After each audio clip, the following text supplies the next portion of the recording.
Ladies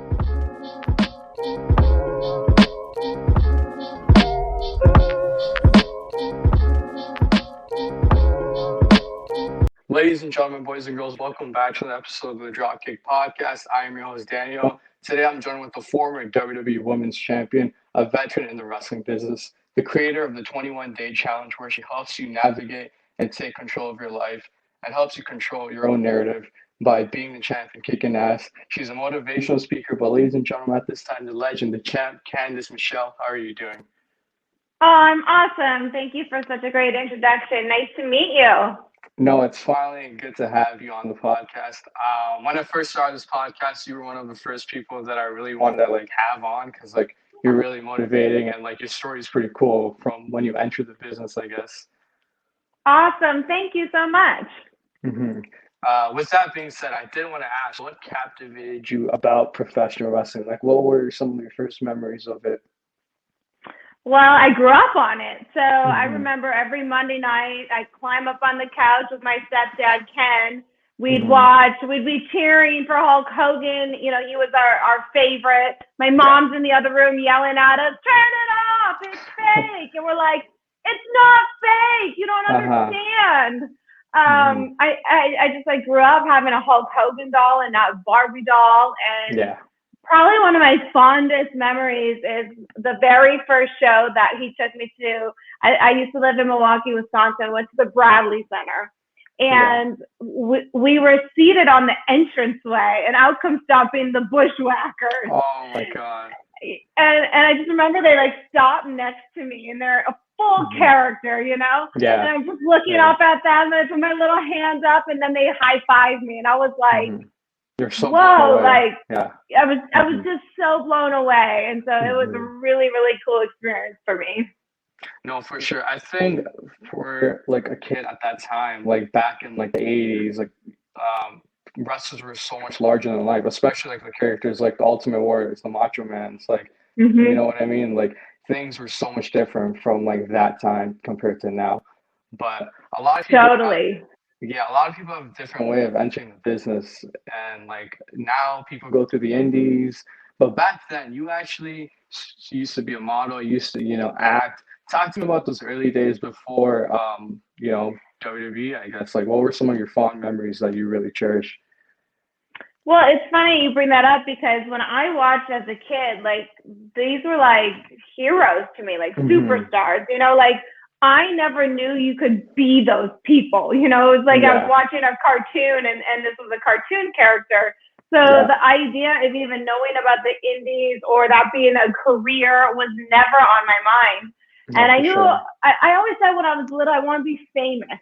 And people would say, what do you want to be famous for? Do you want it for the money or the fame? And I don't know. I just wanted to be famous. I knew I had a gift in that. And moving to LA, I thought it was in acting and modeling and doing that stuff. And, I was like anybody else out here hustling, doing a lot of jobs, a lot more auditioning, waitressing. And so when my agent called me for the Diva search, he thought it was the weirdest thing ever. But the prize money was so high. It was $100,000. The bar was and so he downplayed it. He was like, hey, Candice, it's not a magazine cover. It's a contest, but the winner's going to get $100,000. And in my mind, I'm thinking, whoa, this is so weird. Will this come full circle? I didn't even care about the money. I didn't even think about the money. I just thought I could actually be one of those people in the ring wrestling. And so I was all about it. I was full in 100%. I was like, heck yeah, I want to audition. This is a dream job that I never even knew was a dream job. No, and so that was my opening for me. No, I think it's such a great opening. I think, any step you can take, you just have to, find that crack in the door and just kick it down and just, kick an ass, I guess, what you did, and you killed it. But with also acting and modeling, being a major part of your career, you also did a commercial for the Super Bowl. For the GoDaddy. How was that like? How did the people in the company react to that at the time? Well, it's funny because I actually booked both these jobs in the same month, but I was in WWE before. But this was the first time that they were bringing Hollywood models into the business. So my contract was different from most people because I already had a lot of contractual agreements to go by. So it was different than just somebody that came up from the indie scene. And so I auditioned for this, like another commercial that I mean, you know, I'm always auditioning for, and I happened to nail it. And so that was awesome. I was so excited to have a Super Bowl commercial. You're considered in the top 1% if you get one national commercial a year. So I'm like, yes, I'm making it in Hollywood, even though like I'm still poor, but I'm like, they say this is what the statistics say. And so obviously the commercial was this huge success only because they didn't play the second one. And I remember waking up the next morning and I had so many voicemails on my phone, and I was actually worried. I thought somebody died or got hurt back home in Wisconsin. And I was so scared to listen to them. I'm like, I'm not ready for this. And it was just all these requests to do interviews about my commercial that didn't get played. But it was kind of one of those first time, like, I don't believe in a big break. I believe you train and you work and you make it happen. But I think when you work so hard, you get breaks. And that for me was a big break. No, absolutely. I think that really helped you and like catapulted you into like that mainstream, like, you know what I mean? Like it helped you in crazy ways. But leading up to your WWE career, what were some of like your favorite memories from that 2004 period right up until 2008? Wow, I have a lot. Obviously, winning the WWE Women's Championship is a huge highlight. And because it was so hard to get there, you know, I worked for 3 years. Like what people never saw was I would show up to the house shows a couple hours early and watch the refs set up the ring. And I'd get in the ring with the refs. And they're actually the ones that first started to teach me the names of the moves, you know, how to wrestle, how to take a bump. You know, I knew nothing. I was so green. And so making it to that point where you're acknowledged by Vince to win that title is a huge accomplishment. And that's years of work that took me to get there. And then from there on, my favorite matches are with Beth Phoenix. I mean, she's just incredible to work with. We had a chemistry that I never really had before. She was such a strong heel. And I always tell people, and I tell people this in life too, get good at getting the crap beat out of you. And then you're going to make it. And they're like, what? I was like, I was never the best person to have the great comeback or the great finishing move, but I was really good at letting her beat the crap out of me and selling her and putting her over. And when you do that, you naturally put yourself over because it's a story, totally. Absolutely. And in life, I tell people this, you know, I'm like, oh, if you're in the heat in life, right? Like the pandemic, people are suffering, you know, they're like missing connections, losing jobs. It's like hit after hit after hit. And I'm like, start to fall in love with this because as you move through that, there's always a comeback. But if you stop and you just stay in that area, you never move to the comeback. Like keep going. That's so true. You know? Absolutely. You just gotta keep coming back with every punch you take. Because like I think every punch hurts when you don't see it coming, if that makes sense. So I think so you just gotta keep moving with, you know, whatever comes your way. But like who did you enjoy working with the most? Like you mentioned, Beth Phoenix was one. Beth Phoenix was my favorite matches. Both Tori Wilson and Victoria are my dearest friends and my dearest friends to this day. So working with them, you know, Vince's Devils, the Playboy matches, you know, we hated doing all those matches, but at the same time, it was our era, you know, and it's just what we did and what we were known for.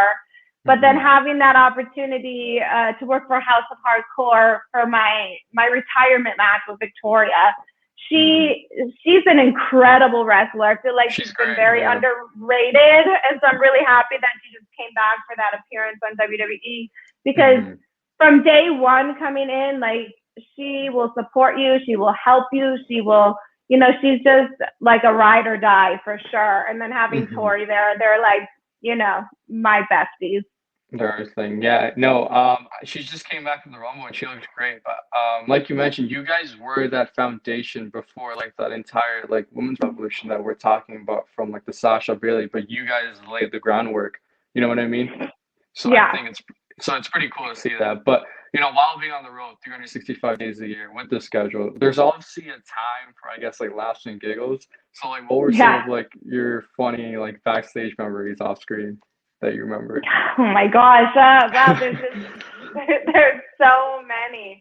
Hmm. Trying to think of what comes to mind first.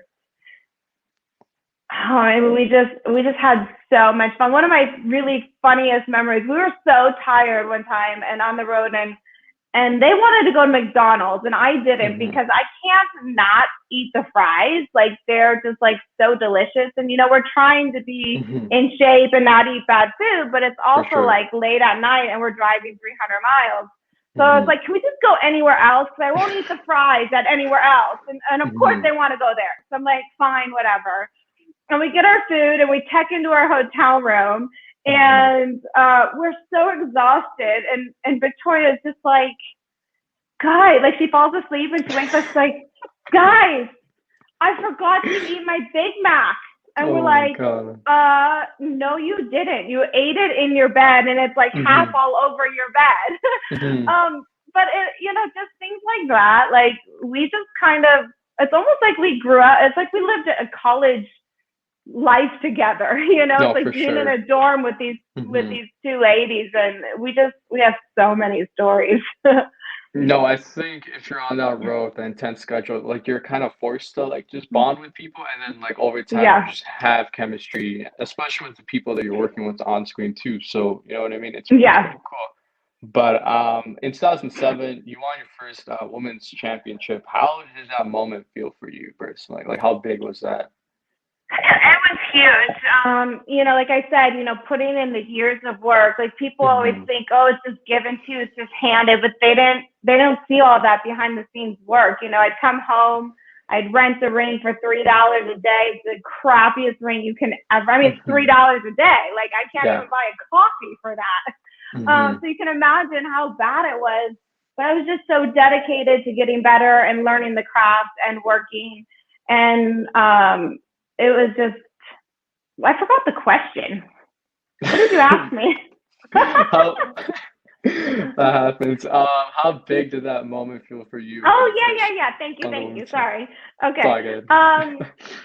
But like when that work finally pays off and you have Hmm. that moment, and I remember telling myself when I went out there to just enjoy it. Like, Hmm. don't plan how you're going to react. Don't plan on what pose you're going to do afterwards. Yeah, I was like, I promised myself to just feel that let's moment. go with it. And Hmm. if you look back on it, it's kind of hysterical because my shirt had ripped and I have Hmm. the most dingy black bra on and I looked like a freaking hot mess, but Hmm. that's real. It's like I didn't care that my clothes were falling off. And I mean, if I would Yeah, have done that on purpose, I would have wore a pretty lace bra. just gotta do what you But gotta do. Yeah. I look at it and I'm Hmm. just like, that's what the hard work is for and why you train. Hmm. No, for sure. I think eventually, like, you're gonna make it if you put in the work, the hours, and you did that. Like, I think not a lot of people, like, not a lot of stories personally I've heard of people showing up to like shows early and like, just helping out with like the production crew and all those kind of stuff. So I think if you're, passionate enough to make it, then you're gonna make it at some point. You know what I mean? Totally. So, I mean, I tell people are always like, how do you always achieve all your goals? I'm like, hmm. because the only way you don't is if you give up on it.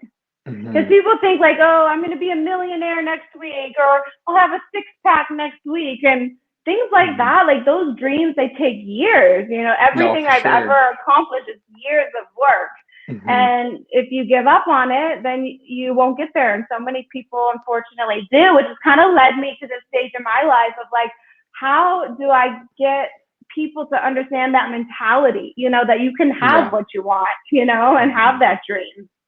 No, for sure. I think if you plant that seed and just watch it grow over time, it's gonna sprout and, do wonders for you. But a lot of people get into the wrestling business and they go to wrestling school, but they kind of flunk out because it's not for everybody. You know what I mean? Like there's Mhm. not we hear so many success stories with like, like you, Lita, Trish, like but we don't hear the ones that don't make it because it is really hard to make it in the wrestling industry, especially now, you know? Yeah, absolutely. I mean, it's a grueling business. It's Hmm. hard on the body, harder on the mind, No, for and sure. Yeah. you gotta have like that it factor and what it takes. And like, Hmm. I see people training a lot, like, and they're like going out and eating fast food. I'm like, do you, not that all Hmm. superstars are in perfect shape, but Hmm. I'm like, majority are. Like, you can't do that if this is the dream you want, No, or, 100%. you can't practice one time a month and then think that you're all of a sudden going to make it. You have to No, put in the absolutely. work. Hmm. Yeah. No, absolutely. I think you're in the driver's seat of just making things happen. But you speak about having taken the toll on your body. In like 2008, you had a career-threatening injury, which forced you to retire, obviously. But how did you handle that entire situation? Like, what were some of like your mental struggles that you went through, I guess? Yeah. It was devastating, to be Hmm. honest. I mean, No, for you sure. work for years and finally like the crowd's getting behind you, you're getting Hmm. recognized, you're getting the support, you're getting better, you're getting more time in matches, like you can Hmm. feel it, you're on this roll. And in 1 second it's taken away from you. Like Yeah. one little bad move where my boot gets caught, probably from Hmm. exhaustion of we just got back from overseas. We did a 2-week tour, Hmm. and I remember having surgery and I was laying on my couch Hmm. and I was so depressed. I was just Yeah. like how is this taken from me? And No, it's and really in the frustrating. wrestling world, like, we don't get a break. And if you get a break, like you are no longer on top. You got Yeah. to come back and figure that out. And I was just, all I Hmm. could think about was how do I get better? How do I make Mother Nature faster in healing? And it Yeah. sucked. But now the reality of it is that career-ending injury allowed me to come home and become a mother. And No, I for tell sure. everybody this, it's the best title I've ever had. I have a lot of friends who haven't had that opportunity. And I wouldn't have Hmm. quit. I wouldn't have walked away. I would have been the person there 10, 15, 20 years, like I Hmm. loved it. But No, I'm absolutely. happy God did that for me. It changed my path, but it was the biggest blessing in disguise for me.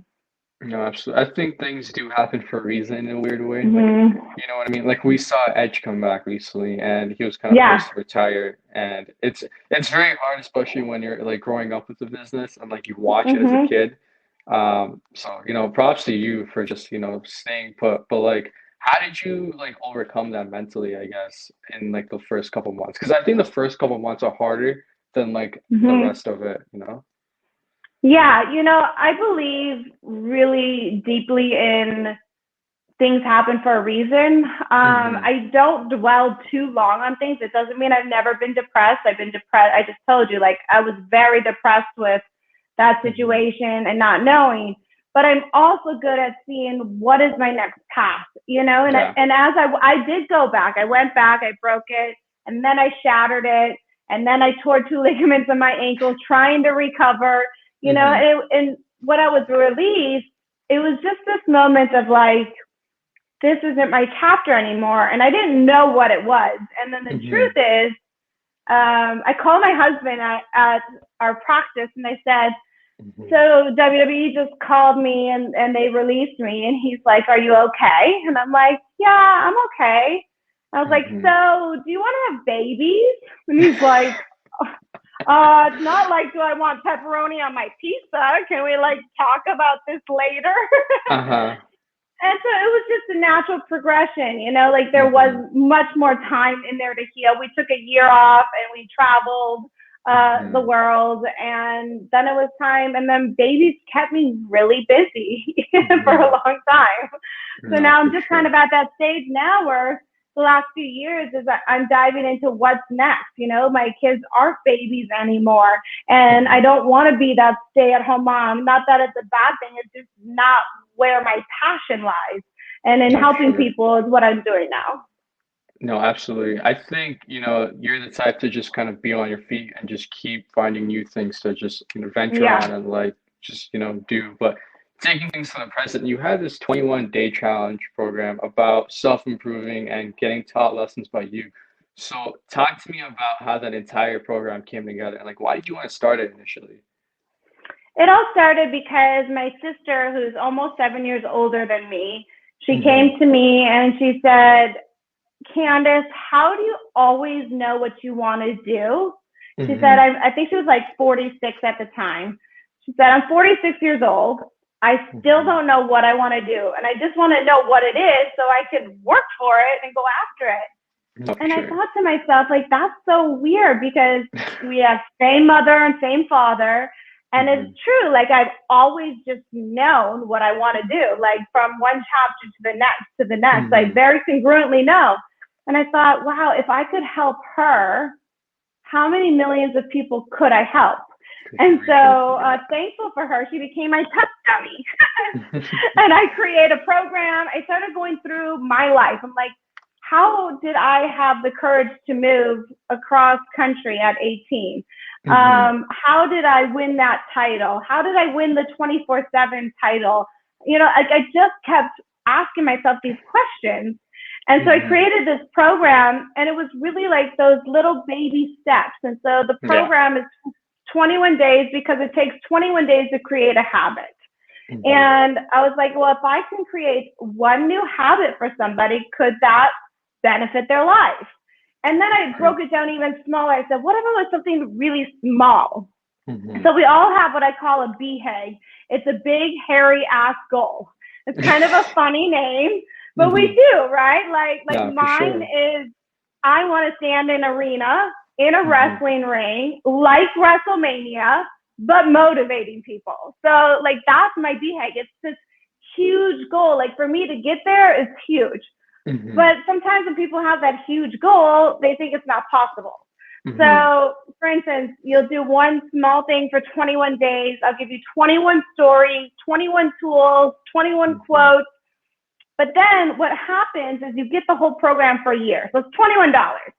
So if Uh, you do that for one hmm. month and then you do the program again in February and again in Hmm. March, let's say in 1 year you have 12 new habits. Will your life change? Hmm. Will it be better? Absolutely. And it's by the little things, it's like, let's Hmm. say you drink half your body weight in ounces of water for 21 days. Like, that's Yeah. not rocket science. Like, you could do it. I could. My kids do it. I make my kids do it. Hmm. Anybody can do that. But if you Yeah. do that, there's a compound effect. So then you might want to eat a little better. Hmm. You might want to work out. Then you start losing weight. Well, now you feel good. You might want to get dressed up. You might want to do your hair, makeup. Before you know it, that one little thing that you focused on made a huge difference in that Yeah. month of your life, No, So that's what the absolutely. program's about. Hmm. No, I think it sounds great. I think it's such a great uplifting program because especially now in the pandemic, everyone's kind of like just, sad and stuff, I guess, like not Yeah. knowing where this entire pandemic is going to go, I guess, because we really have no idea. But, Yeah. I did want to ask from what are some key lessons that you took from last year that you brought with yourself this year? Yeah. So, three things that I focus on all the time are my Hmm. values, my rituals, and my standards. And Yeah. when you get really congruent with what those are for you, it's really, really life changing. So, for instance, my rituals, as most people, like let's say you went to the gym a couple times a week or maybe every day a week, all of a sudden Hmm. pandemic hits and you can't go, right? Yeah. But what are my rituals? So how can I make that happen? Can I work out outside? Can I buy some equipment in my house? Can I do online programs? Mhm. So anytime I fall off the bandwagon or I'm feeling low or depressed, and I do too, like it happens to Mhm. all of us. But No, I always come absolutely. back to my rituals to get back on track. And Mhm. then my values, I learned a lot about my values this year. I knew what they were, but when the pandemic hit, I was really faced with them in my face. Like, I know a Mhm. lot of people, I don't know if you've experienced this, but everybody has different views, whether No, for it's sure. politics, whether it's about the vaccine, whether it's about wearing a mask. It's like, and everybody thinks they're right. And they curse a lot of people. So people have been unfriending people, relationships breaking, families breaking. And I saw this happening around me a lot. And I looked at the beauty of it as I found my tribe. I found my like-minded people. I found the people who had the same values as me, but more importantly, that respected mine. Like, if I don't believe in wearing a mask and you do, that's okay. But if you curse me for my values, that's not okay. You know, so it's like, you know, this world was built on people having so many different values and opinions, and it's a beautiful thing about the world. But somehow this year, people want to curse everybody for having a different value or opinion. And for me, that's a standard that just isn't okay. And so it helps you find your tribe really quick. No, absolutely. I think a lot of people have differences, and like that's okay. Like it's okay to disagree. You know what I mean? Yeah. So I think if you just kind of stay in your own lane, and the other person just stays in your own lane, like that's kind of like the standard, I guess. But you know, but I did want to talk about professional wrestling again. So in the recent couple of years, we've seen the women finally get the spotlight on them and getting that main event spot, and which they deserve, you know, rightfully. But how does it feel to know that you were one of the first to lay that foundation and that groundwork for that, like I mentioned earlier? Yeah, thank you. It makes me really proud because we worked so hard back then. Like if we had a lingerie match, we tried to do as much wrestling as we could while trying to take off somebody's clothes. No, for sure. We worked so hard at that. And if I can say that nobody ever has to do a pudding match ever again, then I'll say I paved the way for them. No, you did. You really did.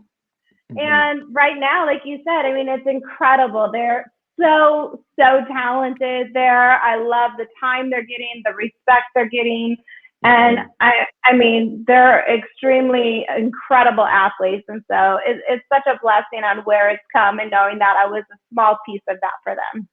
No, absolutely. But like, who are your like top stars of like this era of women's wrestling? Who do you like? Who are you like, you know, most fans of? Yeah. I love Charlotte Flair, without a doubt. You know, I grew up watching Rick. I got to work with Rick, and I really admire him and love him.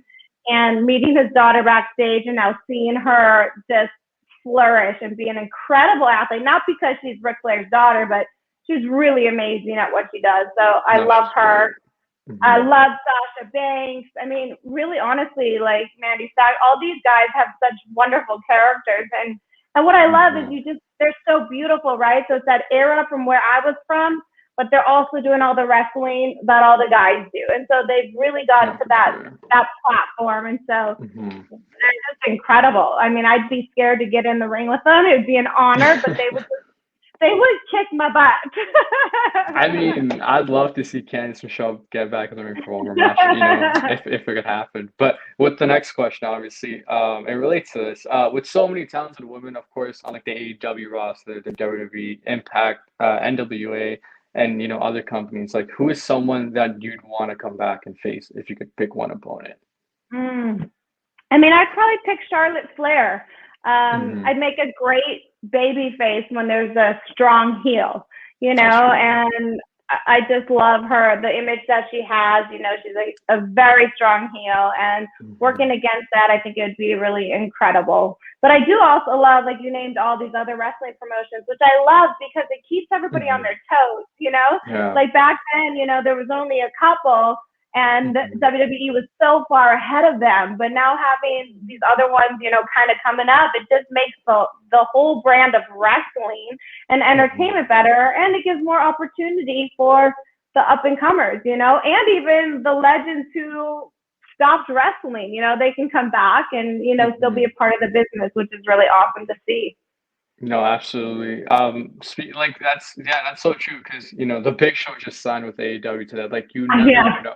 You never know what could happen in like the wrestling business now. And like I think in today's world of like professional wrestling, that's good because it keeps fans like always on their toes. Because especially with social media, like things are always getting spoiled. Like So it's very cool to like have those little surprises and make those moments. But Hmm. speaking of moments, we saw Victoria return to the Rumble this year as a surprise entrant.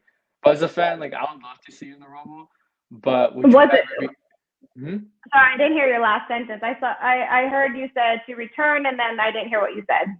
No, I was saying as a fan, like I'd love to see you compete in the Rumble. So would Uh you huh. ever be open to the like having a surprise entrant in the Rumble? Because you've never actually competed in the Rumble actually. So Yeah, no, I totally would. And it was funny because this year, apparently, I was promoted that I was coming. And so there was a lot yeah. of, media attention around, wow, Candice no show WWE. And I did these interviews, and I was like, Uh-huh. the truth is, I just didn't make the cut. Hmm. And it's one of those things that's funny. It's like when you're doing the work behind the scenes, even when you don't make the cut, you still make the headline.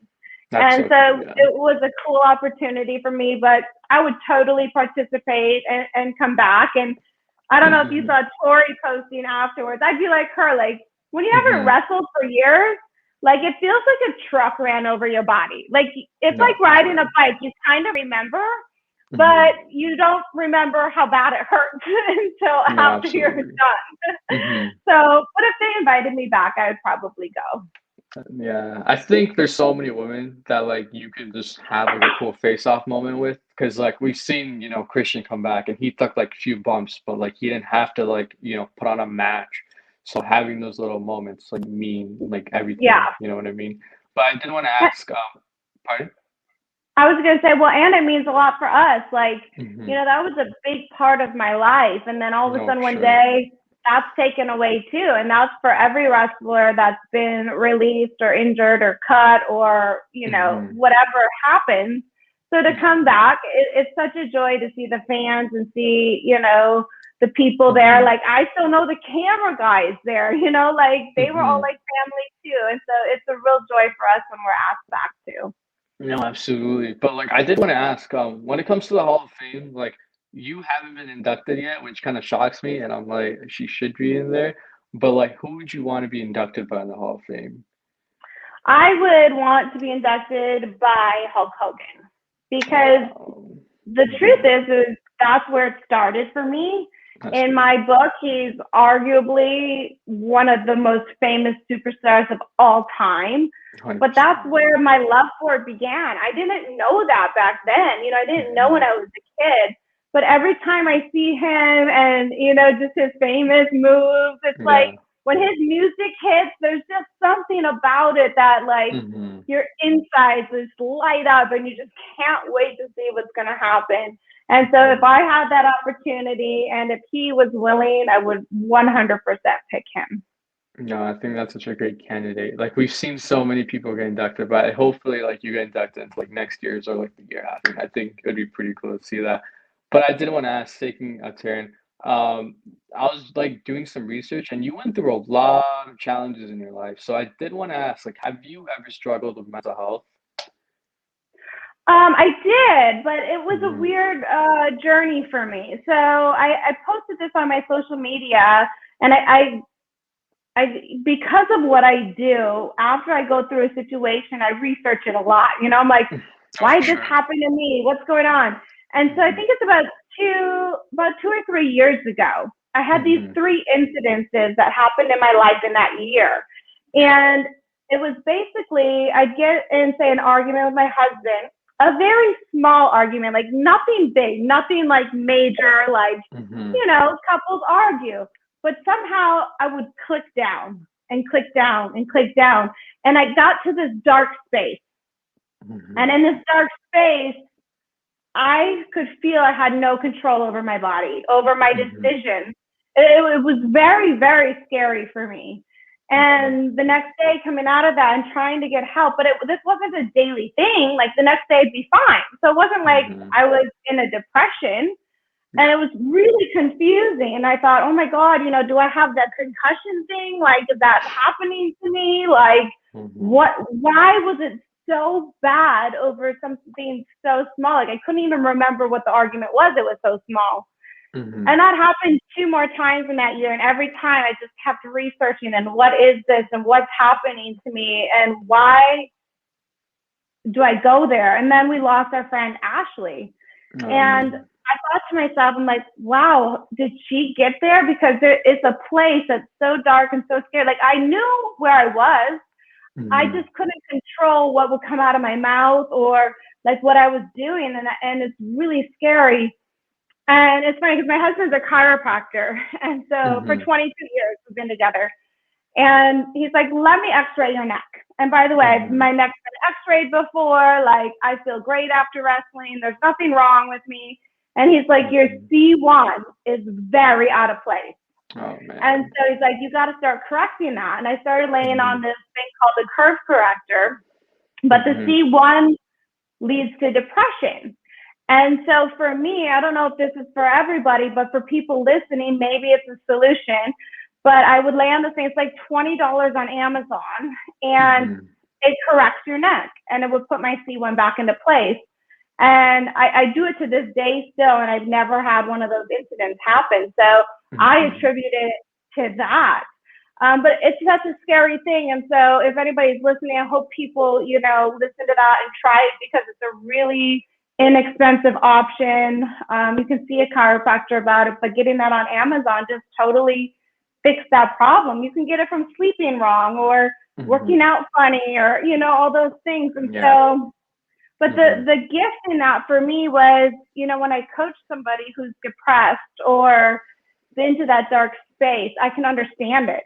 I Mhm. can say, oh, I get it. I know You what got that feels perspective. like, Mhm. and so I hope that people get help, when those things happen so that there isn't any negative consequences from it.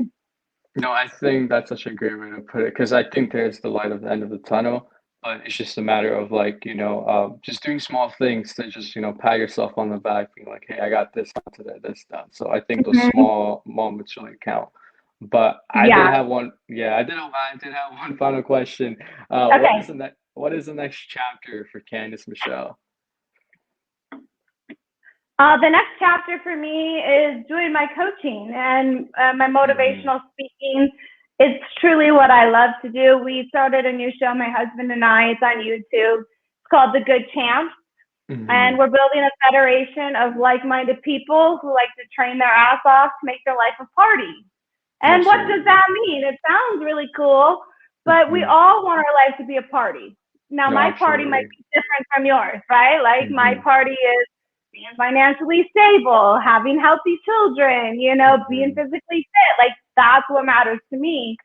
But I don't like that word work. Like work, nobody Hmm. wants to go to work, right? Yeah. But if you switch the word work to train, Hmm. oh, this sounds kind of fun. Like, For oh, I'm sure. training to accomplish something that's really cool. So it Hmm. shows just all the tools and tricks that we've learned over these past 22 years together.